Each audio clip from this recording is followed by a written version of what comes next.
Як же лякає батьків, коли дитина кашляє? Коли дитина кашляє, мама не спить, не їсть, а тільки слухає, скільки дитина покашляла, коли вона покашляла, як вона покашляла.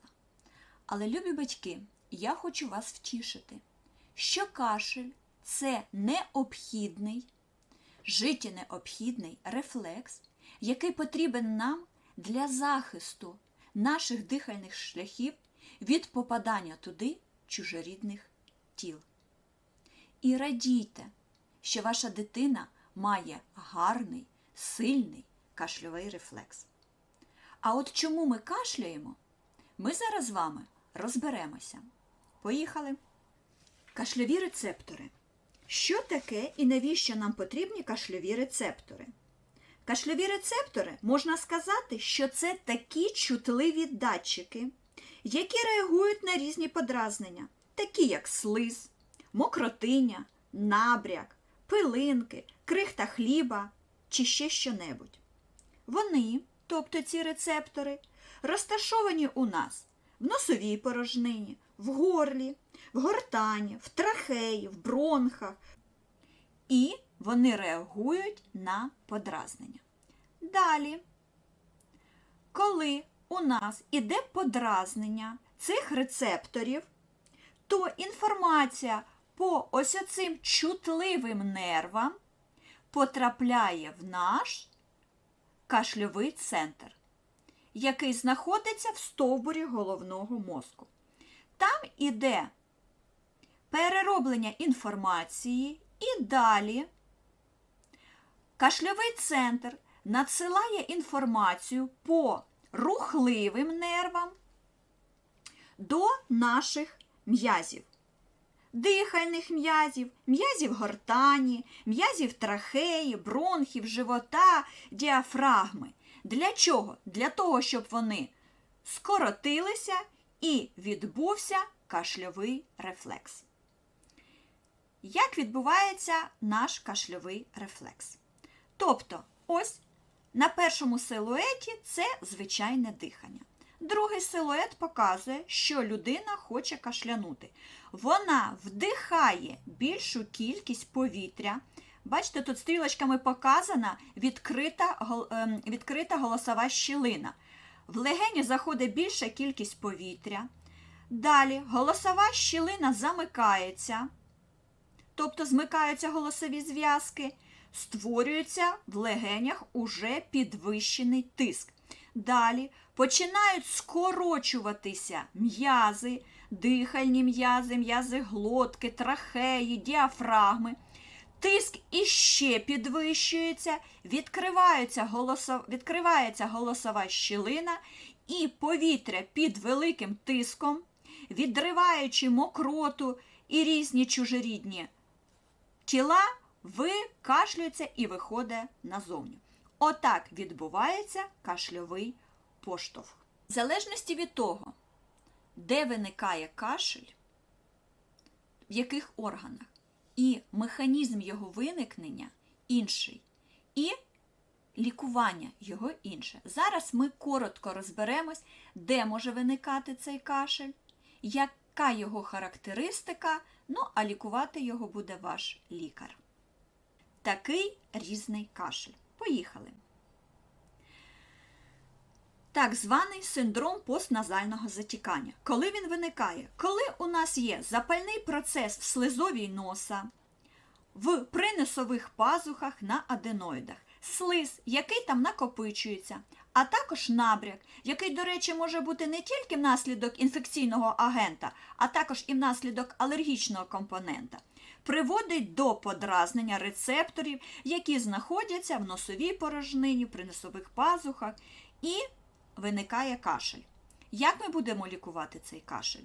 Ми будемо промивати ніс, тобто ми будемо забирати слиз з носових порожнин, а також знімати набряк.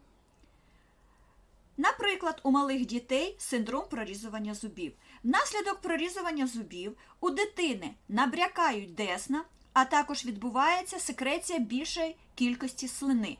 Дитина не може її заковтувати І цей надлишок слини подразнює рецептори, які знаходяться в ротовій порожнині. Ми маємо кашель. Фарингіт – це запалення глотки.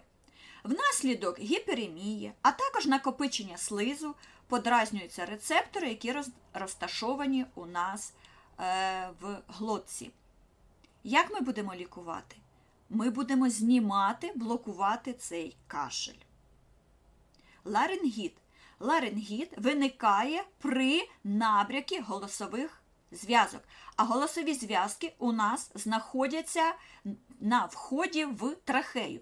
І вони необхідні для того, щоб ніяке чужорідне тіло не потрапило в наші легені. Найчастіше виникає набряк голосових зв'язок. Ось, на нижньому малюнку це показано. Ми маємо такий нав'язливий, лаючий кашель, іноді сиплий голос, або навіть втрату голоса і тяжке дихання. Тут як ми будемо лікувати цей кашель? Ми будемо знімати набряк з голосових зв'язок. Далі, трахеїд. Трахея – це така трубка, яка веде нас до легень. Ось вона на зрізі. Внаслідок набряку слизової або внаслідок мокроти також можуть подразнюватися рецептори і виникати кашель.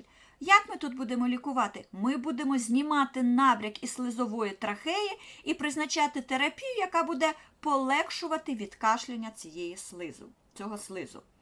Бронхіт. Бронхіт у нас буває різний.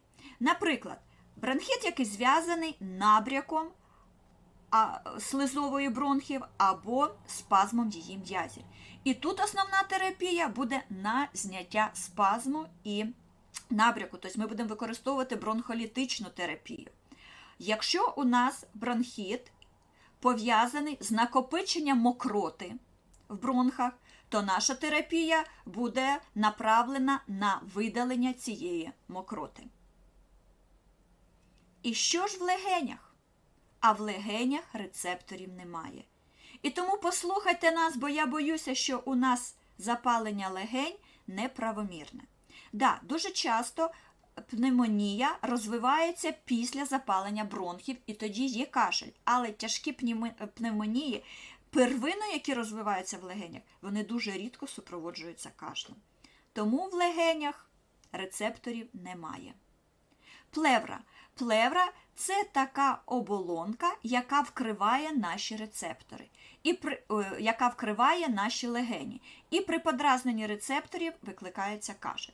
Але я вам хочу сказати, що це дуже болючий кашель, і тут ви без лікаря точно ніяк не обійдетеся. Тепер ми з вами перейдемо до причин, які не відносяться до легень. Наприклад, так званий гастроезофагальний рефлюкс, особливо який характерний для дітей. Що це таке?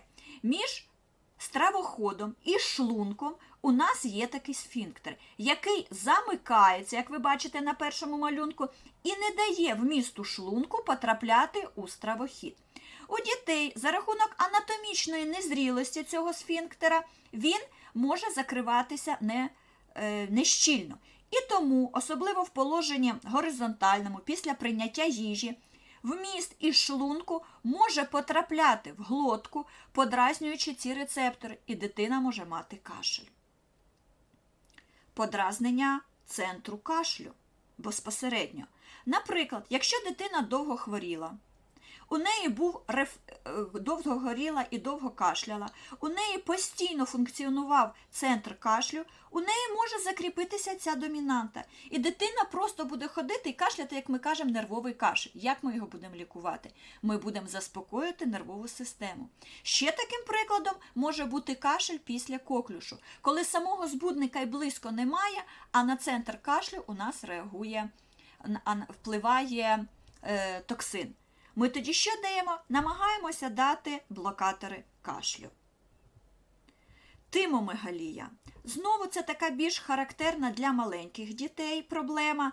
Тимус – це такий орган імунітету, який знаходиться у нас в грудній порожнині.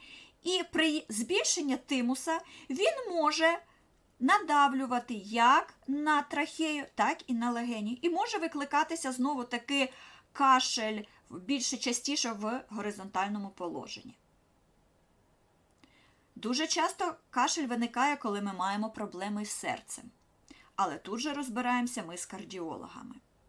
Причин кашлю є дуже багато, тому батьки, коли ви телефонуєте своєму лікарю і просите, щоб вам призначили терапію на кашель по телефону, не ображайтесь, коли вам відмовляють. Тому, не бачачи, не слухаючи дитину, можна налікувати так, що мало не здасться. Будемо поважати один одного. На все добре!